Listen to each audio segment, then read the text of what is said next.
Olá, queridos irmãos, bom dia, boa tarde, boa noite ou boa madrugada para quem está me ouvindo em diferentes horários. Que a graça de Jesus Cristo, o amor de Deus e a comunhão do Espírito Santo esteja com todos nós. Um bom fim de semana que se inicia hoje, sexta-feira, a todos.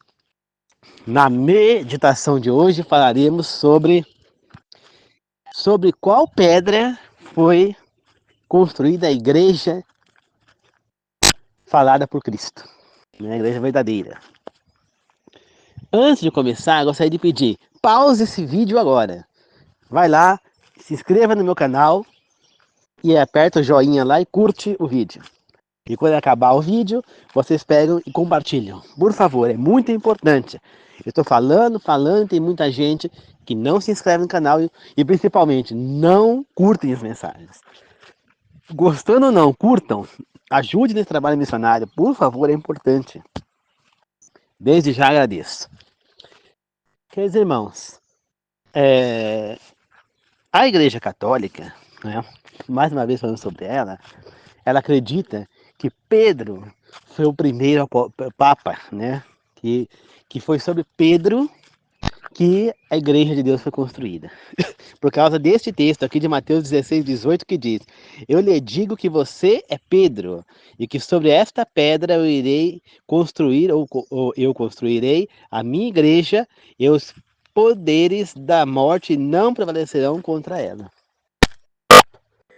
Tá? Esse texto está dizendo que a igreja de Cristo, a igreja de Deus, a verdadeira, ela foi feita sobre Pedro? Não. Por quê? Primeira evidência, depois que Cristo falou isso, o que foi que aconteceu? Pedro traiu a Cristo, renegou 3 vezes.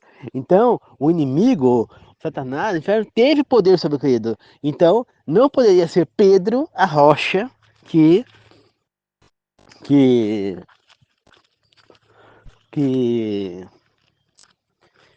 a pedra ou a rocha que foi a igreja fundada. Porque aqui está falando que a igreja ia ser fundada uma pedra que a morte, que os poderes da morte não prevalecerão contra ela. Né? Pedro morreu. Mas nós temos que vários textos na Bíblia para comprovar quem é essa pedra. Né? Por exemplo, Mateus 23, 8 e 10. Ó, vocês, porém, não permitam que as pessoas os chamem de mestre, pois o mestre de vocês é um só, e vocês todos são simplesmente irmãos uns dos outros. Também não deixe que ninguém os chame de guia, pois vocês têm somente um guia, Cristo. Exatamente Cristo, né? É o nosso guia, é o nosso mestre.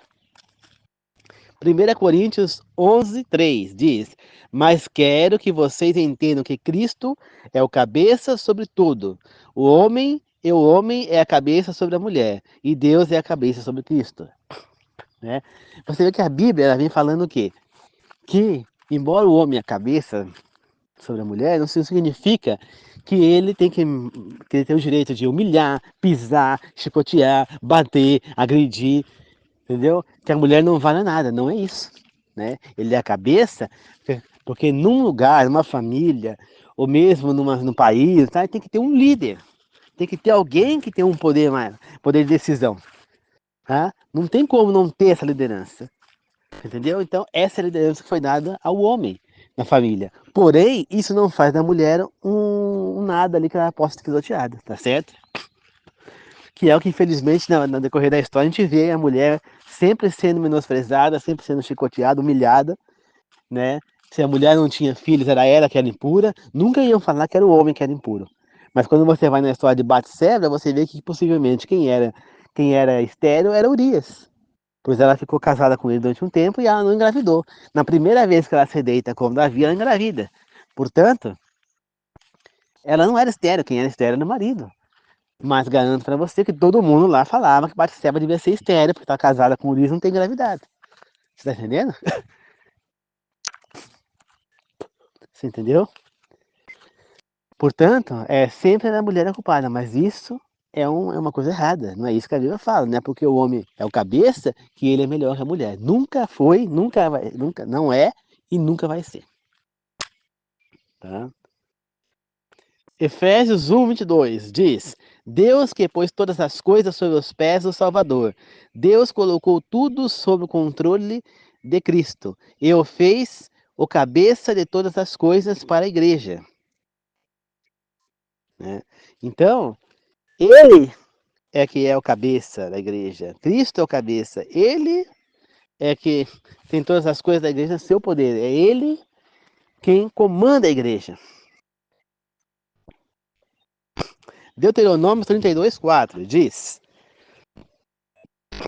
Ele é a rocha, as suas obras são perfeitas e tudo o que ele faz é justo. Deus é fiel, verdadeiro, digno de confiança e não atua com maldade. E por fim, Salmos 2:12 diz: Beijem o filho para que ele não se irrite e vocês não sejam destruídos, pois é fácil provocar a sua ira. Felizes são aqueles que procuram a sua proteção, que é Cristo, é o Filho, Cristo. Aí, eu não vou ler aqui, mas se eu for em Daniel, está escrito o quê? Que Nabucodonosor teve um sonho, que era uma estátua que tinha cabeça de ouro, depois os braços, né, de prata, o busto era de bronze, as pernas eram de ferro e os pés de ferro e barro. E que nos pés da estátua veio uma pedra que bateu nos pés da estátua e destruiu essa estátua, né? E Daniel explicou a Nabucodonosor depois que essa pedra era quem? Jesus Cristo. Que a cabeça de ouro era na Babilônia, que a parte de prata era os Medo-Persa, depois vinha a parte de bronze, que era os gregos, né, Alexandre o Grande, depois a parte de ferro, que era o reino de Roma, que foi conhecido como Reino de Ferro, né? E o ferro com barro era a nossa realidade, os reinos divididos, né? A Europa dividida, tudo dividido, né? E aí veio aquela pedra e ele disse que era um reino que duraria para sempre, que destruía tudo, era um reino muito forte que nunca acabaria jamais. E quem que é esse reino? Jesus Cristo. Quem que é o rei dos reis? É Jesus Cristo. E quem que era a pedra que derrubou a estátua? Jesus Cristo. Então quem que é a pedra aonde a igreja foi construída? Jesus Cristo. É sobre Jesus Cristo é onde a igreja foi construída. Ele é a rocha, ele é a pedra, e não Pedro, como diz a igreja católica. É muito claro quando a gente estuda que ele é a pedra. Pedro, ele era um irmão, né? Como estava dizendo ali no outro versículo que nós lemos, que só tem um guia, que tem só um mestre, só, se você ler em outra tradução, é um rabi. E quem é? É Cristo, tá certo? Ele é o nosso mestre. Os nossos todos somos irmãos. Pedro era um comum como nós, ele era um dos irmãos entre nós, que somos todos irmãos, tá? Ele era um irmão Pedro, mas ele não era melhor que ninguém. Ele não era sobre ele que seria feita essa igreja, e sim sobre Jesus Cristo. Ele é o cabeça, ele é a base, ele é tudo da igreja. Então, se a sua igreja ela é verdadeira, ela tem que ter base em Jesus Cristo, ela tem que ter ser repousar sobre Jesus Cristo.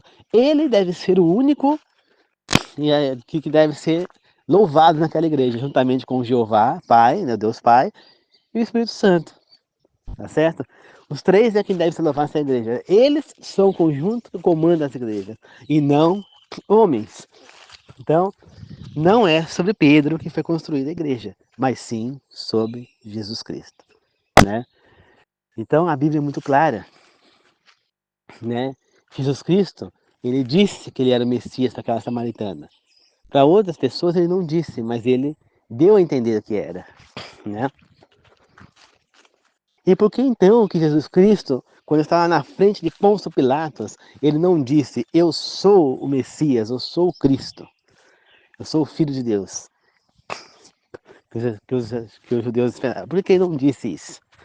Porque ele precisava morrer por nós, porque ele veio, justamente, ele veio para ficar um tempo, para ele demonstrar à humanidade quem era ele, para ele se apresentar, para ele demonstrar o seu poder, e depois de demonstrar o seu poder, aí então ele seria entregue e deveria ser morto, como um sacrifício puro para, para poder, íntegro, sem nenhum defeito, né? Sem pecados, para poder livrar a humanidade da morte eterna. Quem é que nos livra da morte eterna? Quem é que tirou o poder da morte sobre nós, seres humanos? Jesus Cristo. Quem que superou a morte? Pedro superou a morte? Ele está vivo? Não, ele está morto. Quem está vivo é Jesus Cristo. Quem morreu e ressuscitou, demonstrando que a morte não tinha nenhum poder sobre ele, é Jesus Cristo. É mais uma prova que Jesus Cristo é a base da igreja. Ele é o único que a morte não tem poder. Tá? Ah, mas Lázaro foi ressuscitado. Lázaro foi ressuscitado, mas morreu de novo. A outra mulher lá que foi ressuscitada por Pedro, morreu de novo. O filho da viúva, ressuscitado por Jesus Cristo, morreu de novo. A filha de Jairo morreu outra vez. O, o filho ressuscitado da outra viúva lá, ressuscitado por Elias, morreu outra vez. O filho da outra mulher lá, ressuscitada por Eliseu, morreu outra vez. Mas Jesus Cristo não morreu mais. Por que não morreu mais? Porque ele teve o poder sobre a morte. Ele não morrerá mais. Ele ressuscitou para ficar vivo para sempre, novamente. Ele volta a ser imortal. Ele não tem, a morte não tem poder sobre ele. Tá entendendo? Então, ele vai libertar-nos e aqueles que morreram são ressuscitados, que tiverem fé nele. Então, não adianta falar, ah, mas Pedro foi o primeiro papa. Não, Pedro não foi papa, coisa nenhuma, até porque ele pode até ter sido um líder no início do movimento, né? O que a Bíblia não fala, mas pode ter sido, mas ele jamais iria falar para pessoas adorar imagens, jamais ele ia falar para as pessoas ou adorarem como um santo, como fazem os católicos. São Pedro, São Mateus, São Lucas, São, São Marcos, São Judas Tadeu, não, eles são irmãos como nós. Eles não eram melhores do que nós, não é porque eles foram os apóstolos que eles eram melhores do que os outros, não. O único que tinha poder para chamar de mestre, de rabi, de superior era Cristo. Está muito claro na Bíblia. Tá certo? Então, é irmão Pedro, é irmão Judas Tadeu, é irmão Marcos, é irmão Lucas, é irmão Mateus, irmão Paulo, tá certo? Mas não como nós. Nós sabemos que Ellen, nós adventistas, que Ellen White, nós acreditamos ela sendo uma profetisa, mas ninguém põe ela como deusa White, Santa White, não. E a maioria das vezes que ela é citada como Ellen White ou como irmã White, entendeu? Dando demonstração que ela é uma de nós, igual a nós, entendeu? Isso já cai por terra também a teoria que eu falei no outro dia, de que a adventista adora Ellen White. Não, ela é irmã White, ou seja, uma irmã nossa, uma igual a nós, e não é adorada por nós. Aí já cai por terra essa teoria de que nós adoramos Ellen White. Tá bom? Então, queridos irmãos, eu peço que vocês possam estar sempre estudando a Bíblia para saber a verdade, pois a própria Bíblia ela responde as coisas. Entendeu? A Bíblia ela fala que Jesus, como eu li para vocês ali, é a cabeça da igreja e que a igreja é o corpo, né? O homem é a cabeça da família, a mulher é o corpo, tá certo? Mas a mulher ela tem um poder muito grande sobre a família, pois é ela quem vai dizer se se se o se o homem, se a família vai ou não ser uma família de Deus. Por quê? Porque a como é que fala? A mulher tem o poder da sedução, ela tem o poder de levar a família no caminho certo. Então, se você homem, é casado com uma mulher de Deus, uma mulher centrada, ela vai levar a sua família à vitória. Agora, se você é casado com uma mulher fraca, com uma mulher do mundo, uma mulher que não tem nenhuma firmeza, ela vai levar a sua família à ruína. Simples, porque a mulher ela tem um poder de sedução, um poder de levar os homens na lábia, o poder que um homem não tem. Aí você olha na Bíblia, quem foi que levou Adão a pecar? Foi Eva. Quem foi que levou Davi a cair? Foi Batseba, foi uma mulher, né? Caso de uma mulher. Quem fez Salomão adorar ídolos? As mulheres de Salomão. Quem que empurrou mais ainda Acabe ladeira abaixo? A mulher com a qual ele casou, Jezabel, uma sacerdotisa de Será. Você entendeu? Quando você fala na Bíblia de uma mulher, de uma pessoa que matou toda a família para ficar com poder, ficar com o reino, a filha de Jezabel, aliás, chamada Atalia, ou Atália, né? Ela matou toda a família porque ela queria ser a rainha de Israel, né? Jezabel era a rainha de Judá, né? E de Israel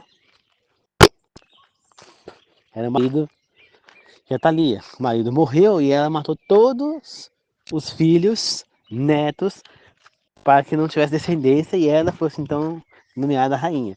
Porém, ela não conseguiu matar um neto que ficou escondido, né? Foi escondido pelos sacerdotes e quando ele atingiu a maioridade, eles foram contra ela, mataram a Atalia ou Atália e esse neto assumiu o trono de Israel. Agora eu não vou lembrar o nome dele, mas é, é Josias, eu acho. Não sei se era Josias, não lembro, mas eu sei que ele assumiu o reino de Israel, né? E fez o que era certo aos olhos de Deus. Então, você vê que a mulher tem um poder de destruição muito grande, pois ela tem um poder sobre um homem. Você entendeu? Quando você olha os grandes homens, sempre por trás dele tem uma grande mulher. Agora, quando você vê os fracos, sempre por trás dele tem as fracas mulheres, né? Então, é a mulher que vai decidir a família, não o homem. A mulher tem mais poder sobre a família do que o homem, mas o homem é o líder, é a cabeça da família. Então, tem que haver esse respeito. O problema é que as mulheres estão deixando cada vez mais de respeitar os homens, porque os homens mereceram. Tá? Antes que venha a fala de é machista, não. Os homens mereceram. E eles merecem o que está acontecendo, porque eles foram muito desleais com as mulheres, eles foram muito, é, como é que fala? Muito, muito machista com as mulheres, ruins com as mulheres, pois eles maltrataram muito, humilharam demais, e as mulheres então cansaram disso com toda a razão. Eu não tiro a razão das mulheres. Só que tem que entender que não é isso que a Bíblia prega. Elas têm total direito de se revoltar, de não querer mais se submissar aos homens por conta do que eles fizeram por elas. Só que elas têm que chegar no momento e entender que a Bíblia fala que a mulher tem que se submissa ao homem, que ele é líder da casa e que ela deve respeitar ele.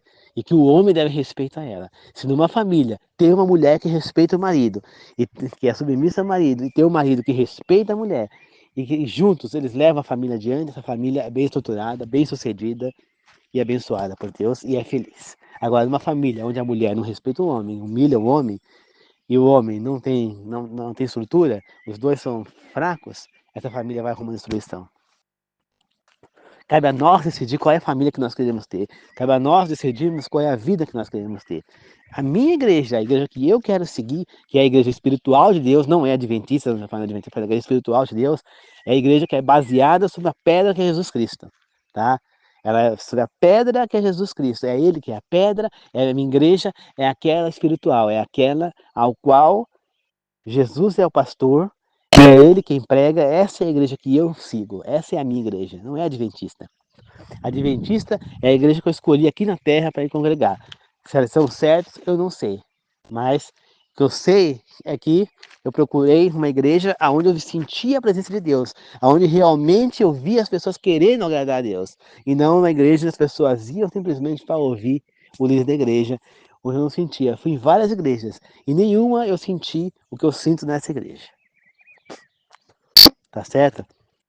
Mas não sei se ela é verdadeira. Mas o que mais me importa não é adventista, não é a igreja frequente, é a igreja espiritual de Deus. Essa que é feita sobre a base, sobre a pedra que é Jesus Cristo, essa que não será destruída, essa que a morte não tem poder, essa que Satanás não tem poder. Essa é a minha igreja, é aí que eu quero estar. É isso que eu quero fazer. Portanto, eu estudo a Bíblia, eu quero a verdade, eu guardo os mandamentos, eu sigo as leis, eu tento fazer o melhor que eu posso, fazer o bem ao próximo, eu tento ser uma pessoa melhor, ajudar quem precisa, ser humilde, ser misericordioso, ser justo, ser bondoso, né? Amar ao próximo como a mim mesmo, amar a Deus acima de tudo. Então eu nunca ponho nada no lugar de Deus. Sábado para mim é um dia sagrado. Então eu não quero receber ninguém na minha casa. Não quero mesmo. Tá? Só que infelizmente a casa não é 100% minha. Tem gente que eu sou obrigado a aceitar por conta que meu pai e minha mãe não têm a mesma coisa que eu. Se eles tivessem o mesmo caminho que eu, aqui em casa não vem ninguém no sábado. Só que infelizmente eles não estão. Mas eu tento sempre pegar para falar, não venha no sábado, porque é um respeito à minha decisão. No sábado é o dia da gente estar em família, descansar. Não é hora de receber visita. Tanto que minha mãe quer deixar de ir na igreja no sábado, por exemplo, para poder receber visita. Isso aí é pôr Deus em segundo lugar. E eu não ponho, eu ponho Deus em primeiro lugar. Porque está escrito na lei de Deus. Deus em primeiro lugar. Está escrito lá, Jesus Cristo disse no Novo Testamento, amar a Deus acima de tudo, pôr Ele em primeiro lugar. Olha o que fez Abraão. Ele ia matar o único filho que ele tinha com Sara, sabendo que Sara não ia dar outro filho para ele, né? Um filho que ele amava de paixão. E ele ia matar porque Deus pediu para ele matar, para ele sacrificar. Quando ele vai cortar o pescoço do filho, Deus fala, não, Abraão, não toque no menino. Por quê? Porque ele demonstrou para Deus que para ele era mais importante Deus do que o filho. Né? Que nem, geralmente, o homem, a mulher, eles dão mais amor ao filho do que um ao outro. Né? E também do que a Deus, muitas vezes. Só que, em primeiro lugar, por exemplo, para mim, como homem, tem que vir quem? Qual o amor que você quer vir primeiro? O amor maior. De Deus, a trindade. Amor é a trindade, amor maior. Qual que é o segundo amor maior? O amor da mãe. Porque a mãe vai ser mãe a vida inteira, é mãe. Então, o amor da mãe tem que ser o segundo maior. O terceiro amor, muita gente fala, os filhos. Não. O terceiro amor maior tem que ser o meu amor da minha esposa. Ou da minha esposa por mim. Né? Do homem para sua mulher, da mulher pelo seu homem. Né? Inclusive, é melhor nem falar minha mulher, eu prefiro falar minha esposa. Meu esposo, minha esposa. Por quê? Porque nos põe como iguais. Agora fala meu marido, minha mulher. Então quer dizer, aquela mulher pertence a mim? Não, não dá. Minha mulher, não. Por que não falo meu homem? Né? Então não. Minha esposa, esposo, esposa. É a melhor nomenclatura para igualar um ao outro. Então tem que ser o amor da esposa, depois o amor pelos filhos. Entendeu? Por quê? Porque o teu filho vai casar, ele vai ter a família dele. E quem vai ficar com você? A sua esposa. Se você não tem esse amor pela tua esposa e a tua esposa por você, esse casamento não vai para frente. É exatamente o que acontece. As pessoas deixam de ter amor pelos seus cônjuges, querendo que eles sejam o que eles não são. Temos que parar de querer achar que a gente vai achar eu no caso uma princesa encantada, a mulher acha que vai achar o príncipe encantado. Não existe. Porque o único príncipe encantado que existe é Deus. É Jesus Cristo. É o Espírito Santo. Eles são os únicos príncipes encantados. Não existe outros. Entendeu? Ninguém é perfeito. Então eu vou casar com uma mulher, ela vai ter defeito. Entendeu? Vamos supor, você casou com o teu marido, ele bebe, ele liga mais para os amigos de bebida do que para mim, porque não sei o quê. Olha Deus, peça que Deus ajude a transformar a vida dele. Tente fazer com que ele se volte para você e não simplesmente largá-lo por causa dessa situação. É sua obrigação, já que você casou com ele, o que fala no casamento? Não é na igreja católica. O que fala lá no casamento? Eu prometo lhe ser fiel na alegria e na tristeza, na saúde e na doença, na riqueza ou na pobreza, em todos os dias de minha vida, até que a morte nos separe. Isso quer dizer o quê? Que ela está fazendo um voto com Deus ali, que ali é um voto sagrado.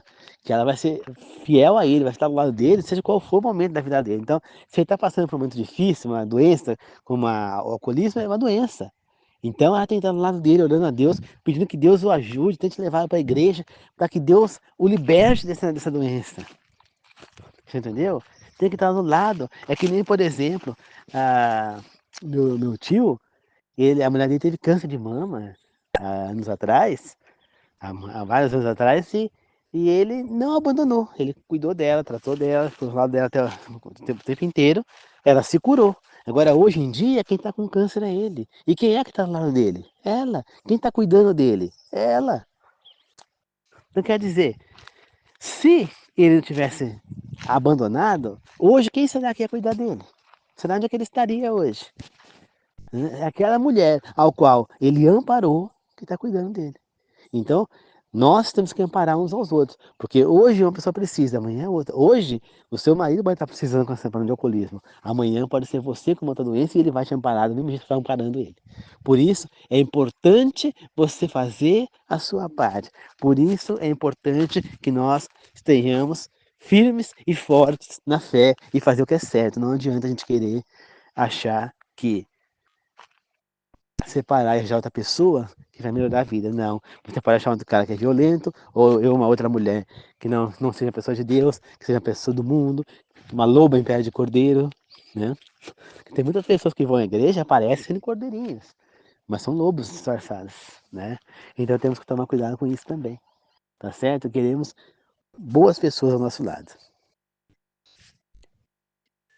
entendeu? Então é isso, queridos irmãos. Muito obrigado a todos. Que vocês possam ter compreendido que a igreja é verdadeira, que a igreja de Deus é aquela que tá construída sobre a pedra que é Jesus Cristo e não nenhum ser humano vivo.